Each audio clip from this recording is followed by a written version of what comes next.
Nuevamente buenas noches con todos y con todas, agradeciendo nuevamente la invitación a este primer Congreso Internacional en Derecho, Proceso y Justicia, organizado por nuestra Corte Superior de Junín, en esta indomable tierra huanca de la incontrastable ciudad de Huancayo.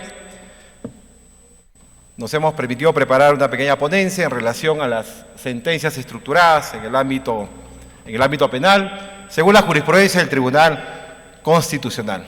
Una pequeña idea para tener un poco el esbozo hacia dónde se orienta hoy nuestro Tribunal Constitucional en esta sentencia estructural.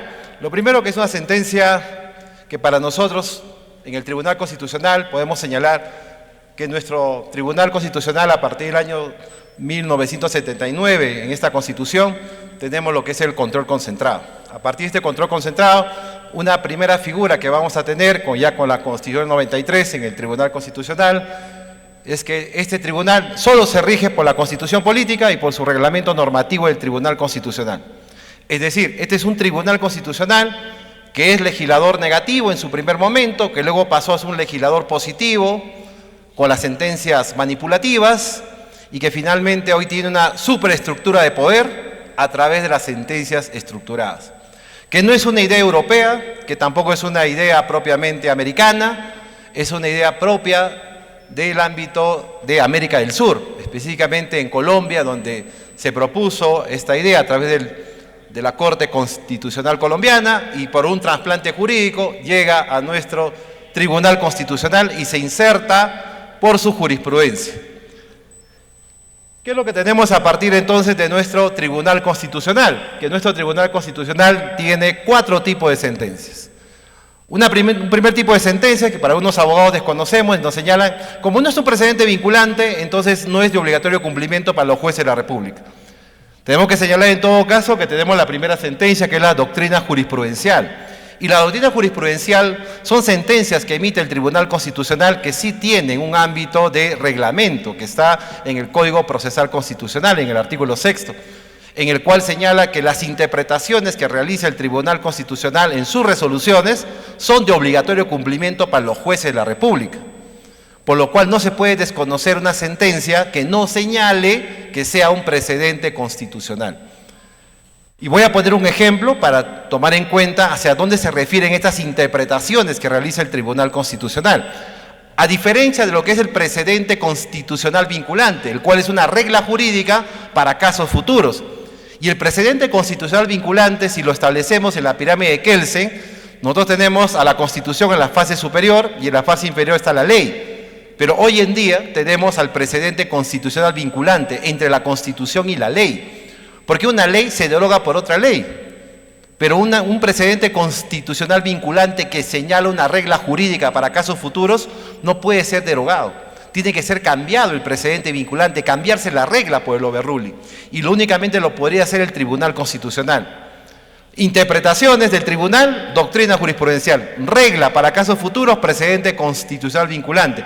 Y lo llevamos a un caso penal. Y lo que vamos a señalar es, ¿qué nos dice el Ministerio Público en relación al artículo 2, inciso 24, literal F? En el caso de la detención de las personas, una persona puede ser retenido por mandato motivado escrito del juez y en flagrante delito. La estructura que nos da la Constitución Política nos señala que un artículo puede ser una regla, porque es de obligatorio cumplimiento, que no existen excepciones, tiene que cumplirse sí o sí, o que un artículo constitucional puede ser una directriz.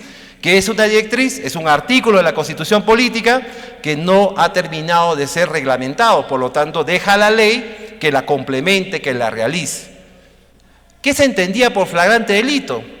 Hasta el año 93, cuando tuvimos el Tribunal Constitucional con nuestra Constitución, que está vigente a la fecha, y hasta el año 2000, el Tribunal Constitucional empezó a señalar en su jurisprudencia, porque no tenemos un concepto de flagrante delito, ¿qué se entiende por flagrancia delictiva?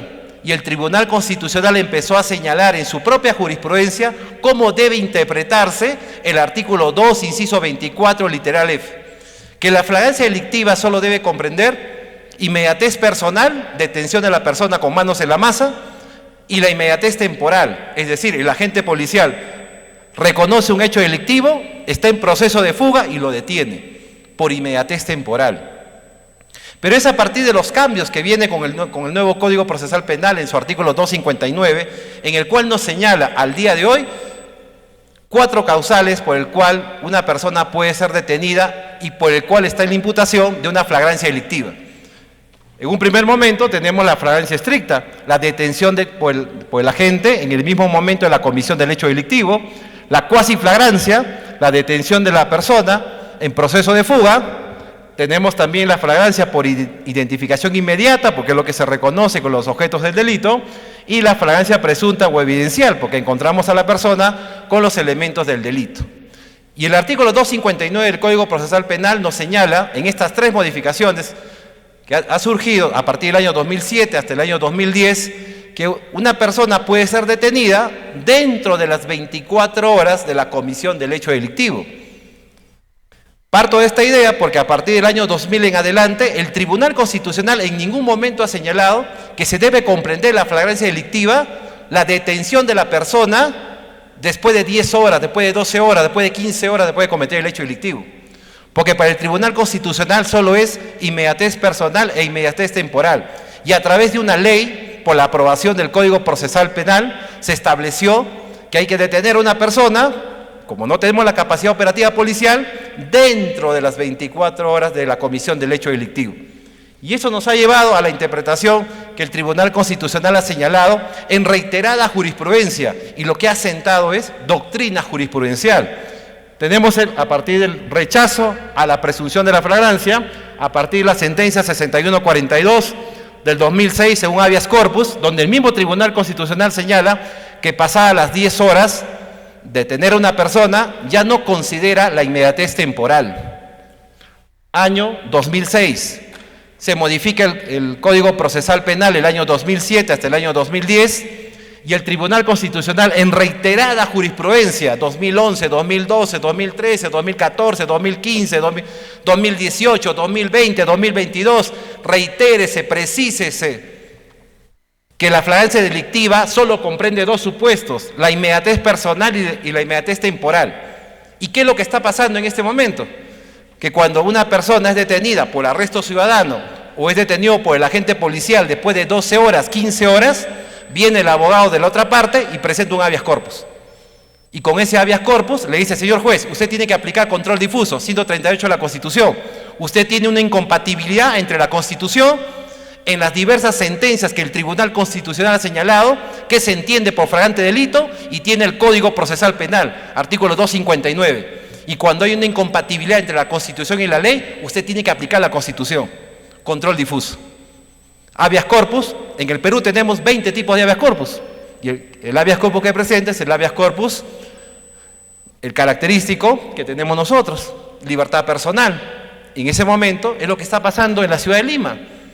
Es decir, las detenciones de las personas que han sido detenidas, no en el momento mismo o en el proceso de fuga, bajo la interpretación del Tribunal Constitucional y en aplicación del control difuso, tiene que ordenarse su inmediata libertad. Porque eso no puede ser catalogado como flagrancia delictiva. Eso no es flagrancia. Y esos son los primeros enfrentamientos que se tiene de los constitucionalistas con la parte de los penalistas. Porque la línea vertical que nos señala que la Constitución es la ley de leyes. Y tenemos el control difuso y tenemos el control concentrado. Si el habeas corpus en primera instancia ante el juez constitucional es declarado improcedente, tenemos la segunda instancia y el recurso en agravio constitucional. ¿Qué significa ello? No está diciendo en la sentencia del Tribunal Constitucional que esto es doctrina jurisprudencial.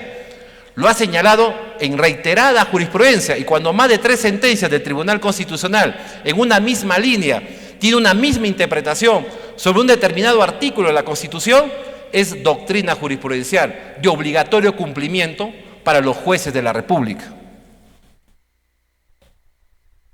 Luego tenemos el precedente constitucional vinculante. En la propia sentencia, el Tribunal Constitucional te señala que esta sentencia es precedente constitucional, te marca la regla jurídica y te establece una regla jurídica para todas las entidades del Estado. Caso común para tenerlo en cuenta, caso Anicama, una persona presenta un pedido ante una municipalidad y en esa municipalidad presenta un pedido para una licencia, no le otorga la licencia, presenta un recurso de apelación en la vía administrativa, pero no hace el pago de la tasa administrativa. No es la vía jurisdiccional, es la vía administrativa. Y la municipalidad distrital le rechaza, le declara improcedente el recurso de apelación por el no pago de la tasa señalado en el TUPA de su institución. Este caso se presenta un amparo y ese amparo llega hasta el Tribunal Constitucional. Y el Tribunal Constitucional termina señalando que se está afectando el debido proceso. Y dentro del debido proceso, en sus 8 derechos procesales fundamentales, se está afectando la pluralidad de instancias. Y por lo cual señala que eso es un precedente constitucional vinculante. ¿Y cuál es la regla? Que en ninguna entidad pública, a una persona que va a presentar recurso de apelación por la vía administrativa, se le tiene que exigir el cobro de una tasa administrativa. Es gratis. No te pueden cobrar por ello. El caso vino de una municipalidad distrital y se ejerce ahora en todas las entidades públicas del Estado. Esa es la regla que manda el Tribunal Constitucional con un precedente constitucional. Para ir en los 2 esquemas de las sentencias del Tribunal Constitucional. Y las que no tienen base legal son las sentencias manipulativas. El Tribunal Constitucional en un primer momento siempre fue un legislador negativo, expulsaba las leyes que estaban en contra de la Constitución política. En un momento, cuando tenemos el proceso de inconstitucionalidad, estas leyes llegaban al Tribunal Constitucional y el propio tribunal redactaba los artículos o la interpretación que debían tener los artículos de determinada ley. Ahora son sentencias exhortativas. Exhorta al Congreso, le da un plazo al Congreso para que el Congreso pueda, con los fundamentos de la sentencia del Tribunal Constitucional, señalar cómo debe ser redactado ese artículo en esa ley. Y lo que es materia de lo que tenemos hoy en día en esta ponencia, que son las sentencias estructuradas. Las sentencias estructuradas no tienen una base legal, no están ni en el Código Procesal Constitucional, pero se aplican para habeas corpus, se aplican para amparo, para habeas data. Pero ¿cómo podemos entender algo que no está en el ordenamiento jurídico? Está en la jurisprudencia del Tribunal Constitucional. Y esto es porque nuestro tribunal tiene la autonomía procesal ampliada. ¿Qué es la autonomía procesal ampliada? Que este Tribunal Constitucional puede incorporar por su jurisprudencia instituciones jurídicas, técnicas jurídicas que no se amparan en ningún código en el Perú y por lo cual tiene que ser de conocimiento en la comunidad jurídica, porque tenemos casos en los cuales más de 21 sentencias en el Perú que han sido declaradas estado de cosas inconstitucional, que es la línea por la cual se interpretan estas sentencias estructuradas. Por lo cual, una sentencia estructurada, siguiendo la definición, son decisiones de la propia justicia constitucional, eso no viene por parte de la justicia ordinaria, por lo cual se evita la vulneración de un derecho fundamental o de varios derechos fundamentales, pero quien lo tiene que estar realizando es una institución pública.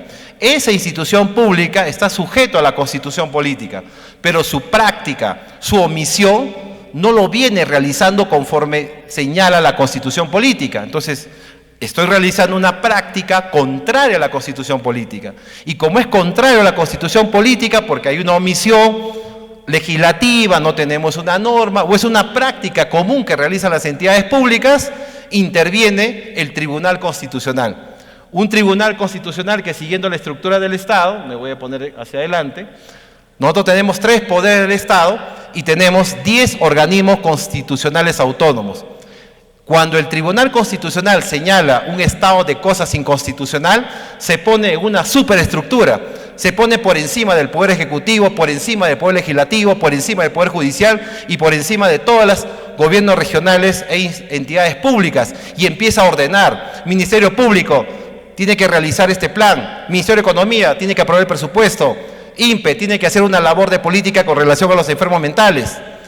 El Tribunal Constitucional empieza a ordenar la estructura del Estado, a poner un orden, porque ya se exhortó, ya se notificó, se les indicó cómo debieran proceder, pero sin embargo ha pasado el tiempo y eso no ha permitido que se pueda poner siguiendo el mandato de la Constitución.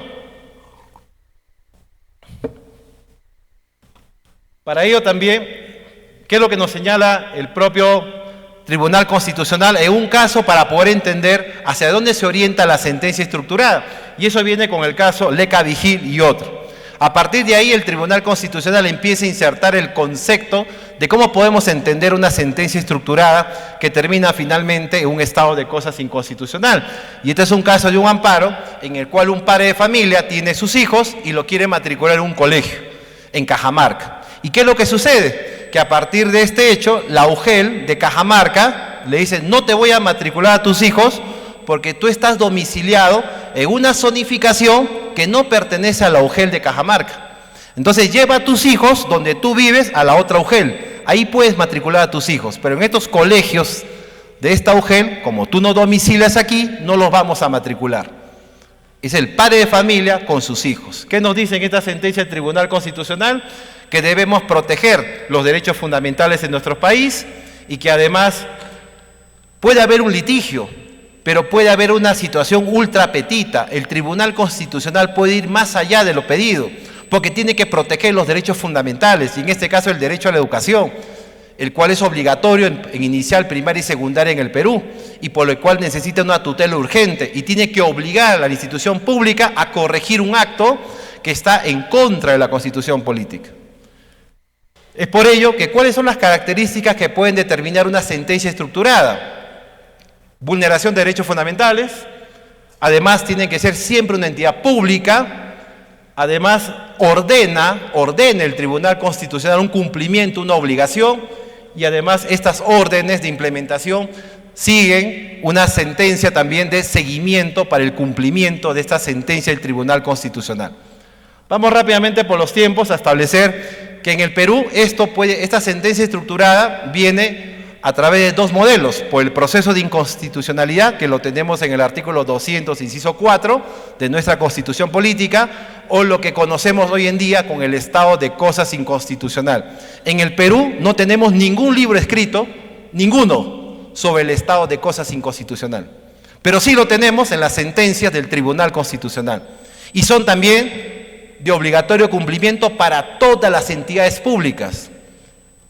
Para ello, ¿qué es un estado de cosas inconstitucional? Porque ahí deriva la sentencia estructurada, por lo cual un estado de cosas inconstitucional es una técnica jurídica propio de Colombia, que ha venido por un trasplante jurídico al Perú, en el cual ha venido a ordenar a las entidades públicas el cumplimiento en la protección de los derechos fundamentales en el país, a ordenar las prácticas que vienen realizando las entidades públicas.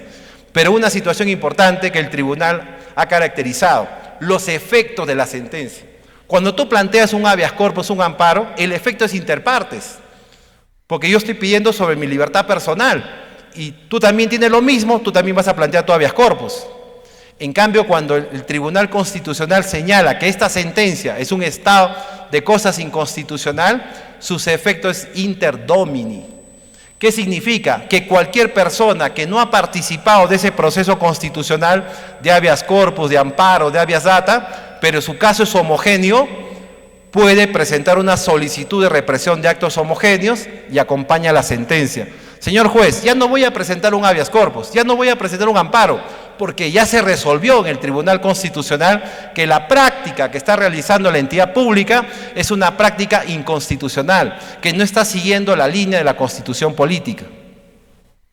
Y esto lo vamos a ver cuando llega el estado de cosas inconstitucional al Perú en el año 2003, con el caso Arellano Cerquén. Los jueces de la República, que no estaban ratificados, deseaban tener acceso a la información en su expediente para saber los motivos por el cual no fueron ratificados. Y el Consejo Nacional de la Magistratura en su momento denegó el acceso a la información pública. Es mi propio caso, del cual yo pido acceso a la información pública. ¿Y cuál era la regla que tenían las entidades públicas? Que el acceso a la información pública lo pide un tercero sobre tu propia información. Esto cambió la regla. Yo también puedo pedir información pública sobre mi propia información.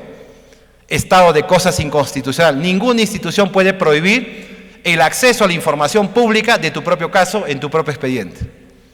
Nació el 2003 y hemos a la fecha con más de 21 sentencias en el Tribunal Constitucional. Y siguiendo la regla, ¿para qué entonces tenemos el estado de cosas inconstitucional? Para dar una solución, porque varios años han pasado, varios casos de varias personas que se les sigue vulnerando sus derechos fundamentales y algo hay que hacer.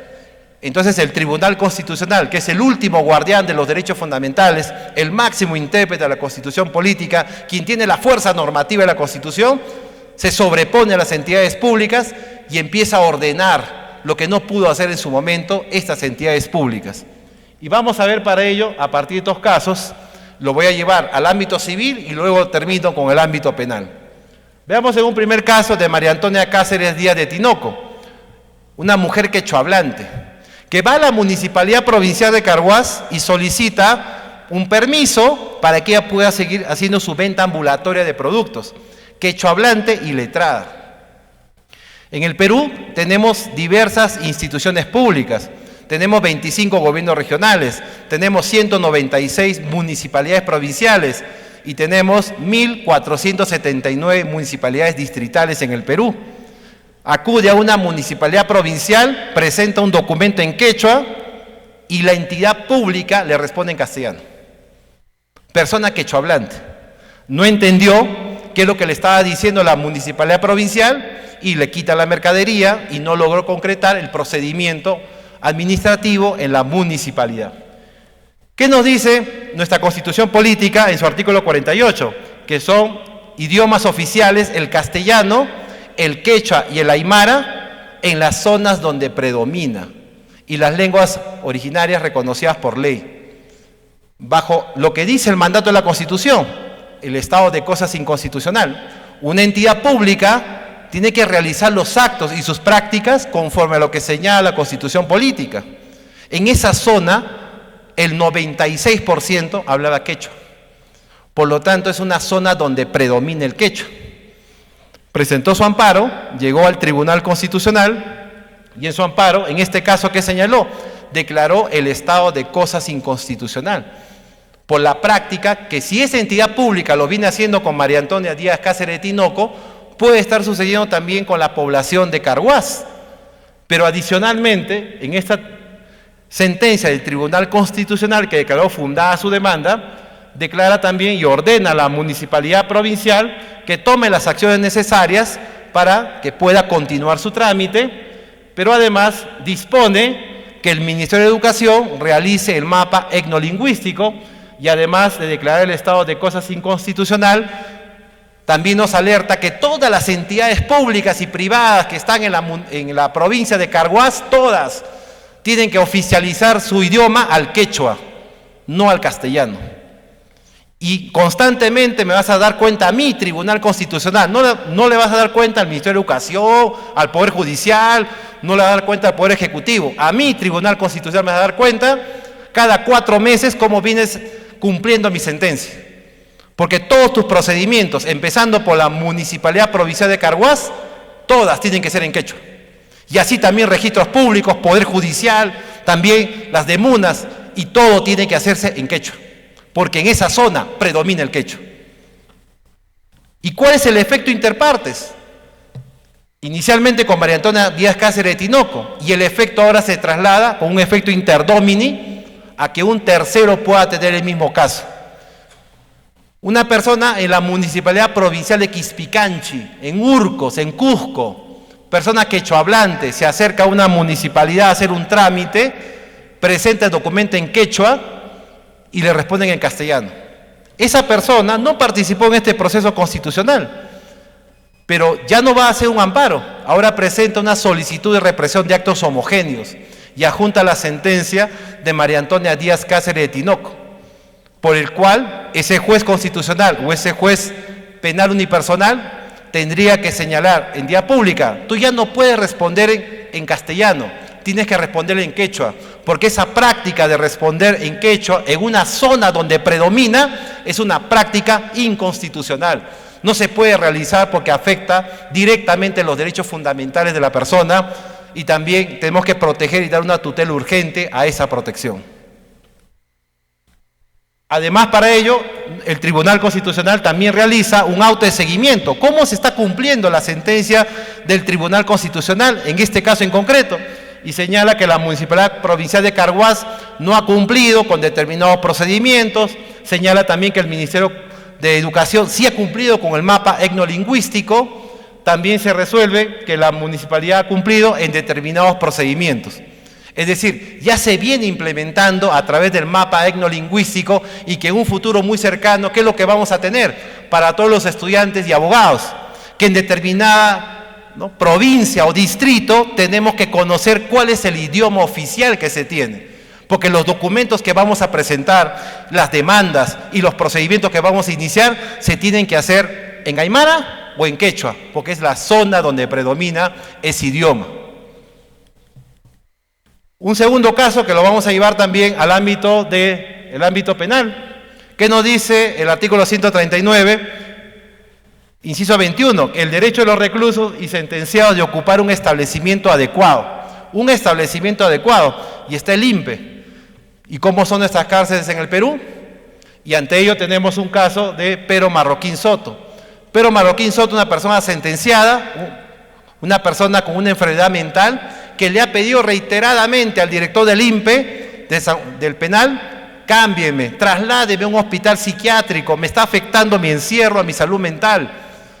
Simplemente el director no respondió las cartas, hizo caso omiso, presentó un habeas corpus, este habeas corpus llega al Tribunal Constitucional, y en el Tribunal Constitucional que nos señala, inmediatamente ordena el traslado de Pero Marroquín Soto en el día, ordena que se le traslade al Arco Herrera, y ordena también que el Hospital Arco Herrera en el día lo reciba sin mayores trámites.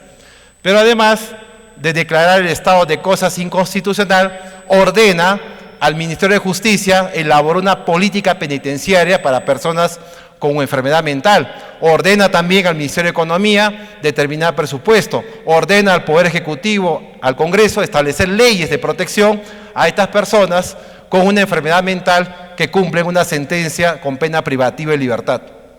¿Y dónde está el estado de cosas inconstitucional, este efecto interdomini, que mañana puede estar en el penal de Guayabamba, en Iquitos? Puede una persona con una enfermedad mental que también le ha pedido al director del establecimiento penal su traslado a un hospital psiquiátrico. Ya no va a presentar un habeas corpus, va a presentar una solicitud de represión de actos homogéneos y va a adjuntar la sentencia del caso de Pero Marroquín Soto. Y ese juez constitucional o ese juez unipersonal tendrá que señalar inmediatamente el traslado de esa persona a una entidad en la cual pueda tener un tratamiento psiquiátrico para su enfermedad mental, o contratar un médico especializado, un asistente, para poder hacer el tratamiento necesario a esa enfermedad mental que está sufriendo esta persona sentenciada o privada de su libertad. En eso estamos en este momento en el Perú. ¿Qué ha pasado entonces en el contexto? Que nos estamos llenando, ya no de habeas corpus, nos estamos llenando de solicitudes de represión de actos homogéneos, porque estos casos son miles de casos de personas con enfermedad mental que están sentenciadas o cumpliendo prisión, pero que el director del hospital, por tema de presupuesto, por tema de reestructuración, de tema de logística, simplemente no acudió al traslado o al contrato de un personal especializado para cubrir estas enfermedades mentales que están en los penales.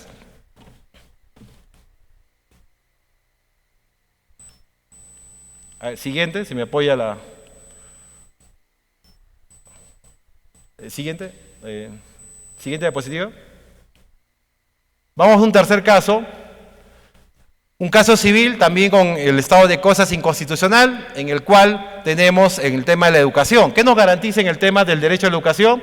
Que nuestra constitución política señala que la educación inicial, primaria y secundaria es gratuita y que lo va a impartir en todo el territorio nacional y no puede haber razón de discriminación alguna.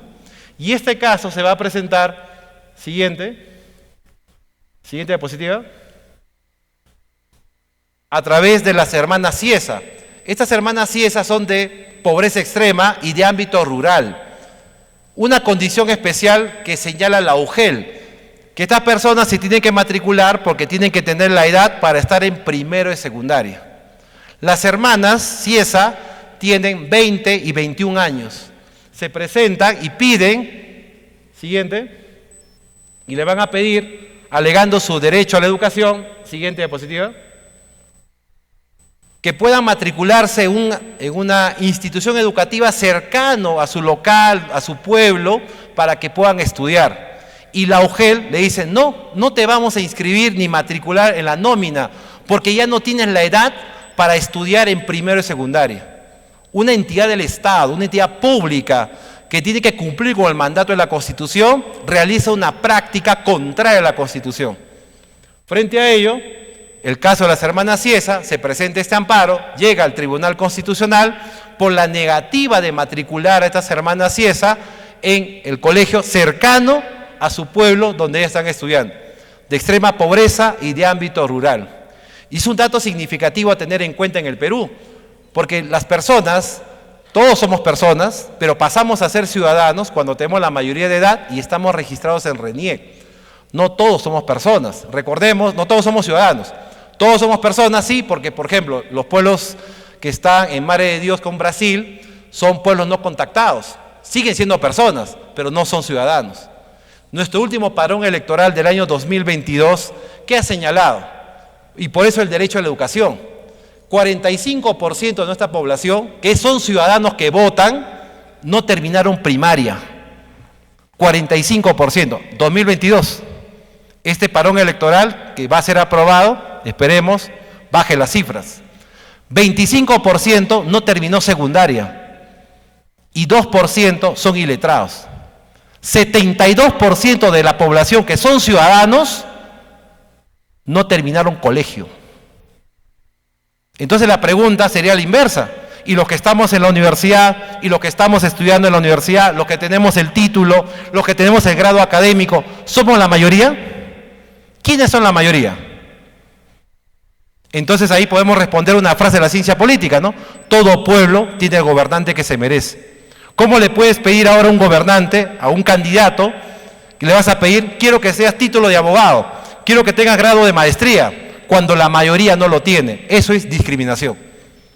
Por eso que para ser candidato te piden requisito mínimo: ciudadanía, DNI activo, domicilio y la edad.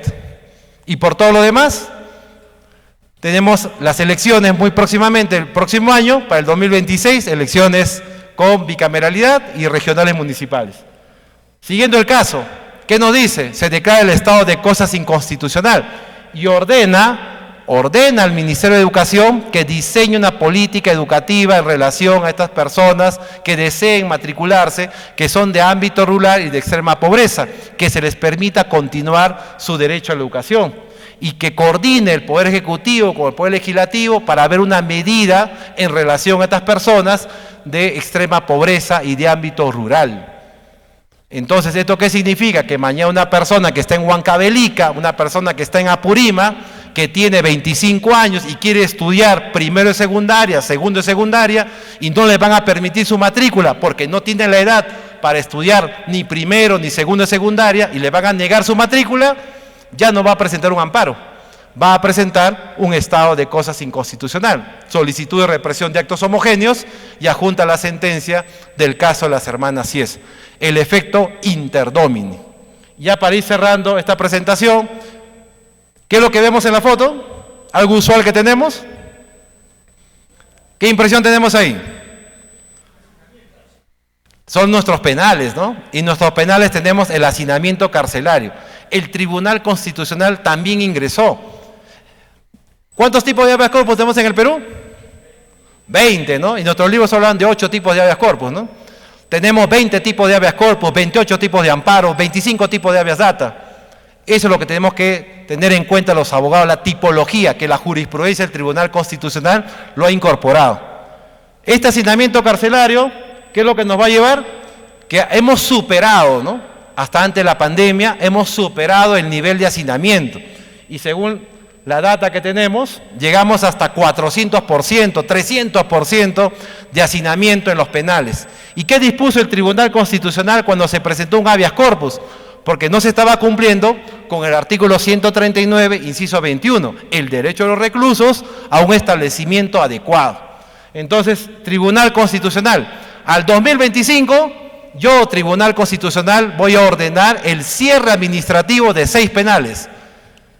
Chanchamayo, Jaén, Callao, Camaná, Abancay y Castro Castro, todos con un nivel alto de hacinamiento carcelario. ¿Esto qué conllevó? que no se está cumpliendo con lo que señala el mandato de la Constitución. Te han pedido que puedas trasladar a los internos, que bajes el hacinamiento, que veas una política necesaria para establecer que no superes el 100%, pero tú sigues recibiendo internos, ¿no? Sigues en el hacinamiento carcelario, 40, 50 personas en una celda, algunos tienen que pagar para poder dormir en una celda simplemente. En todo caso, ¿qué conllevó esto en una sentencia que se ha declarado el estado de cosas inconstitucional? Que hay deficiencias en el albergue, deficiencias en la infraestructura, instalaciones sanitarias, en salud, seguridad, servicios básicos. Tribunal Constitucional declara el estado de cosas inconstitucional. Pero además, reiteradamente se le ha pedido que pueda haber siempre una política necesaria para establecer que baje el hacinamiento carcelario. Ante ello, el Tribunal Constitucional señaló, año 2025, vamos a cerrar estos 6 penales. ¿Y cuál fue la política de gobierno últimamente? La construcción de ¿cuántos penales? 20 penales, ¿no? Política nacional, construir 20 penales. El propio ministro de Justicia señala, estamos cumpliendo con una sentencia del Tribunal Constitucional porque nos van a cerrar 6 penales, porque hay una práctica, que es un estado de cosas inconstitucional, en la cual no se está cumpliendo con el mandato de la Constitución. Llegó el año 2025 y el Tribunal Constitucional, ¿qué nos señala? Le amplió el plazo. El Ejecutivo pidió 2 años 7 meses, TC le dijo, no, te doy 5 años más, hasta el 2030. Pero tú me tienes que disminuir el hacinamiento carcelario. ¿Y qué tenemos como resultado? Se están construyendo 6 penales. 6 penales para poder hacer esa situación de traslado de los internos a estos 6 nuevos penales que se van a terminar de construir el año 2027, 2028, 2029. Y con eso vamos a conservar los 6 penales que evitaría que el Tribunal Constitucional, que no es el INPE, que no es el MINJUS, que no es el Poder Ejecutivo, que no es el Poder Judicial, pueda cerrar estos penales en el Perú. ¿Eso qué va a producir? Ahora, que cualquier interno en cualquier penal del Perú pueda presentar, yo también no tengo condiciones de albergue, no tengo condiciones de infraestructura, no tengo condiciones sanitarias, mi caso es igual, entonces presento solicitud de represión de actos homogéneos y adjunto la sentencia de hacinamiento carcelario. Con el cual, ¿qué estamos llegando en el Perú? Que los jueces tienen que dar cumplimiento obligatorio a estas sentencias estructuradas denominadas estado de cosas inconstitucional. No se puede evadir su desconocimiento. Como no es un habeas corpus, como no es un amparo, como no es un habeas data, y es una simple solicitud, algunos jueces desconocen, y por eso también son denunciados ante el órgano de control en el Poder Judicial. El desconocimiento a veces nos señala que tenemos que estar constantemente actualizados, y eso es el motivo de estar también en los congresos, actualización jurídica, capacitación constante, porque abogado que no estudia, que no se capacita, es cada día menos abogado. Gracias. Buenas noches con todos los presentes. En primer lugar, agradecer al doctor Ricardo Corrales Melgarejo por la invitación al presente congreso y también a los miembros organizadores por tan magnífico evento. De igual manera, dar gracias al doctor Napoleón Cabrejo por compartir estos conocimientos que son muy valiosos en la actualidad. Ahora bien, como ya lo indicó el ponente respecto a las sentencias estructurales, ¿no?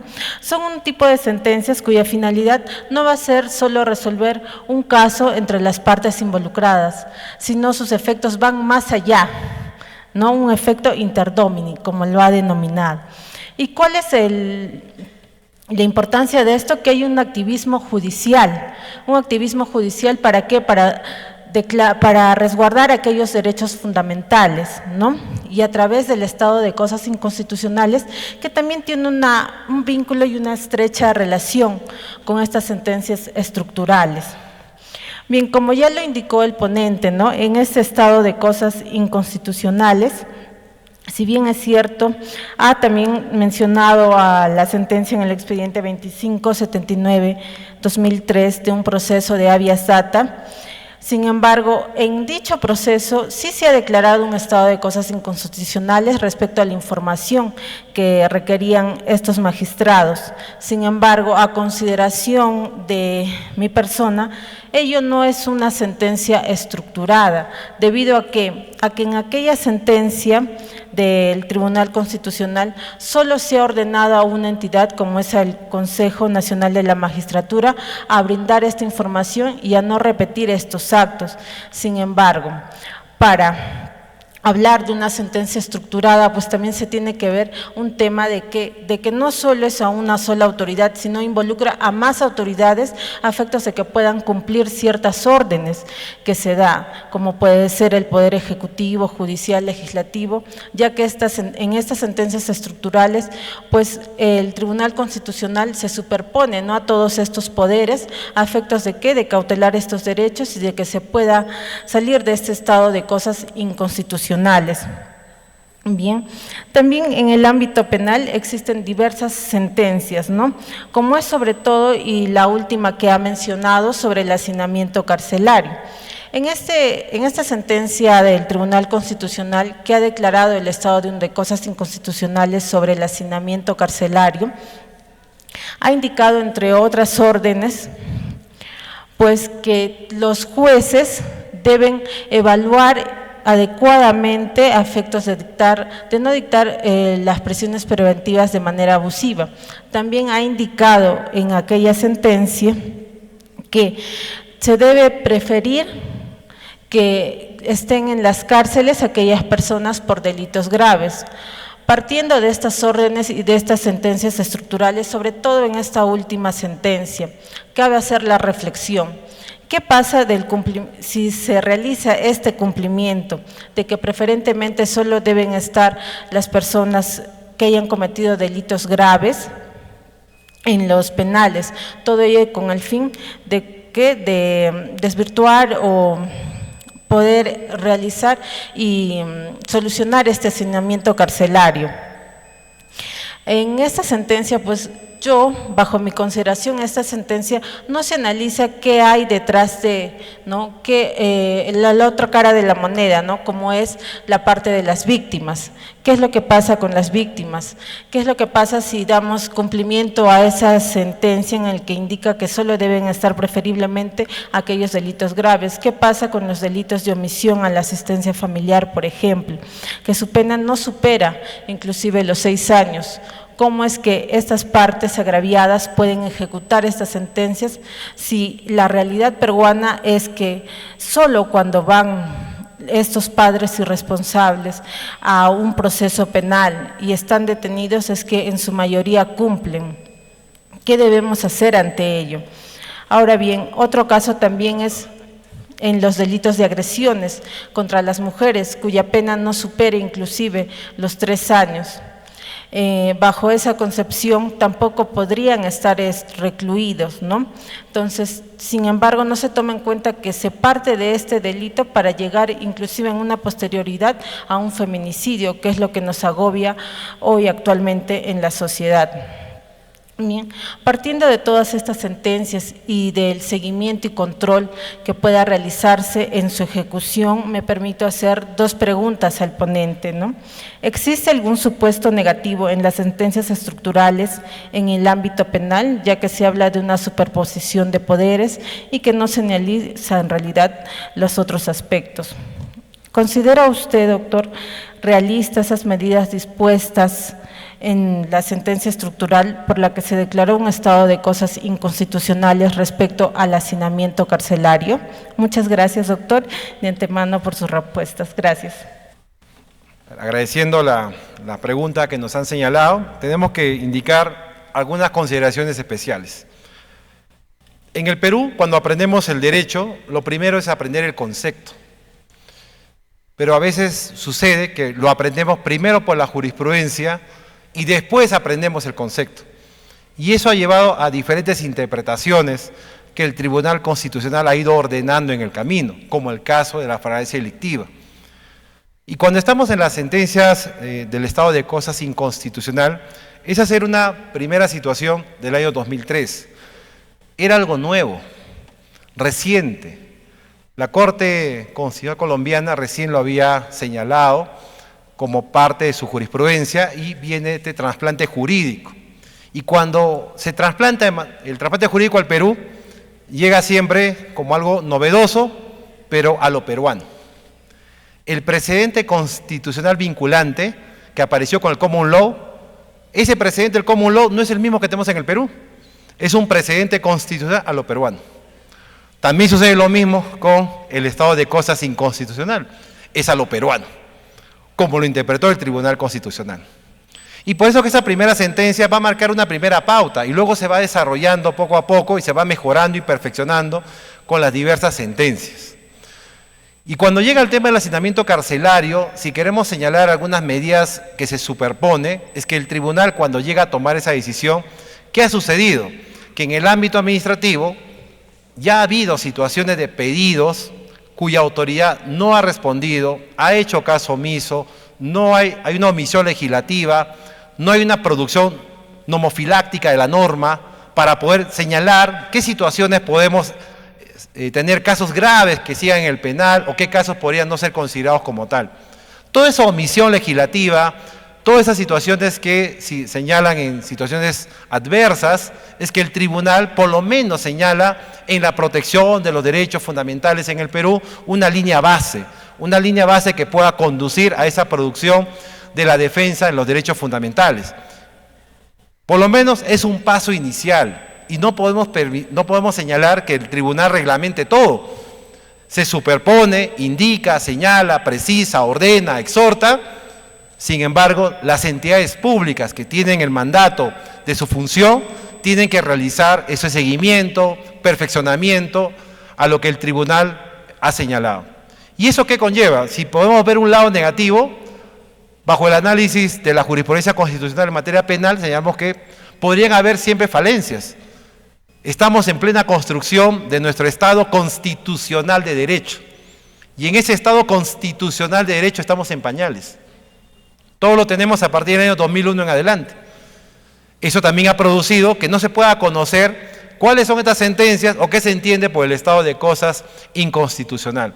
Podrían haber efectos negativos, pero para el tema de la ponencia señalemos mejor esto es lo positivo, esto es lo que tenemos, esto es lo que la magistratura debe conocer. Aquí está la jurisprudencia del TC que ha marcado una pauta.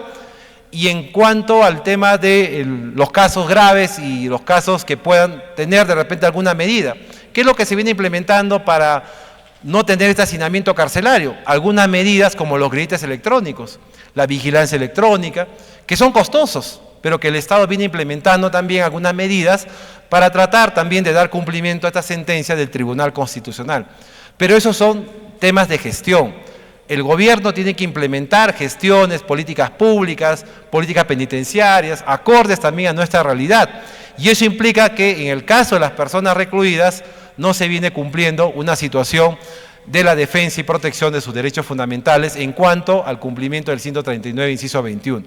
Hay varias medidas que podemos explicar, los tiempos a veces no nos apoyan, pero algo que sí hay que dejar sentado, que hay un grupo que no se ha incorporado como ciudadanos todavía para ejercer su derecho al voto. Y ese es el caso de las personas que tienen mandato de prisión 9 meses, 18 meses.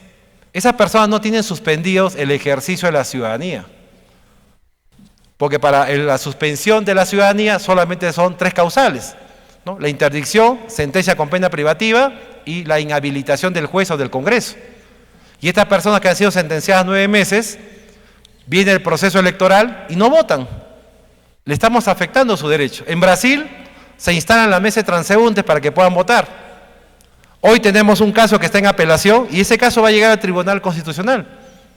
Y ese caso posiblemente sea declarado también un estado de cosas inconstitucional, porque ese grupo de personas sentenciadas, que no son sentenciadas, que tienen mandato de prisión, no se les está permitiendo su derecho al voto y no tienen causal de suspensión en el ejercicio de la ciudadanía. Muchas gracias, los tiempos no nos alcanzan, hasta otra oportunidad. Muchas gracias.